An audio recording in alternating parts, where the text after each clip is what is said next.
বর্তমান সরকারের মধ্যে এমন কোন গুণ নেই যেগুলো মুনাফিকের চরিত্রের সাথে মিলে না। বর্তমান সরকারের মধ্যে প্রতিটি চরিত্র হলো মুনাফিকের চরিত্র।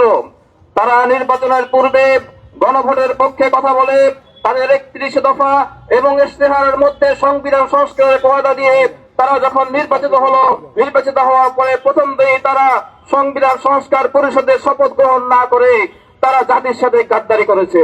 সংগ্রামী ভাইয়েরা আমার, আমরা বর্তমান সরকারকে দেখি তারা কথায় কথায় মিথ্যা বলে।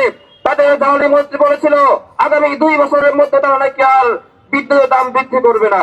এই কথার কয়েকদিন পরে আমরা দেখলাম রেকর্ড সংখ্যক পরিমাণে তারা বিদ্যুতের দাম বৃদ্ধি করেছে।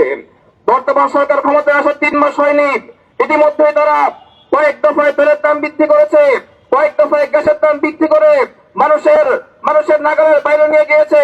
আবার বিদ্যুতের দাম বৃদ্ধি করে দ্রব্যমূল্যের ঊর্ধ্বগতি তারা প্ল্যান করেছে।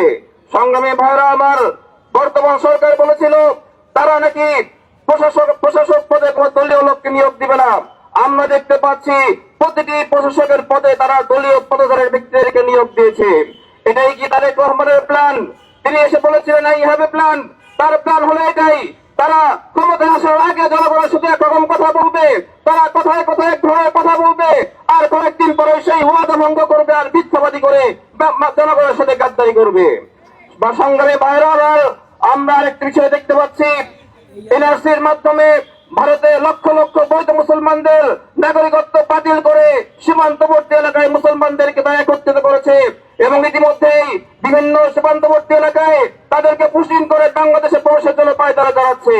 যখন ভারতে ষড়যন্ত্র করছে ঠিক সেই মুহূর্তে স্বরাষ্ট্রমন্ত্রী বক্তব্যে বলছেন বর্ডারে অবৈধভাবে যদি কেউ বর্ডার পার করতে যায় সেখানে যদি সে নিহত হয় তাহলে সেটাকে নাকি বর্ডার কিলিং বলা হবে না। আমরা তার এই বক্তব্যের তীব্র নিন্দা প্রতিবাদ জানাই এবং নবজানু এবং ভারতের সেবাদার স্বরাষ্ট্রমন্ত্রী আমরা আর বাংলাদেশের পথে দেখতে চাই না। আমরা আজকের এই বিক্ষোভ মিছিল থেকে এই অধর্ম স্বরাষ্ট্রমন্ত্রীর পদত্যাগ চাই, তাকে অবিলম্বে পদত্যাগ করতে হবে, না হলে জনতা তার বিরুদ্ধে ঐক্যবদ্ধ আন্দোলন গড়ে তুলবে।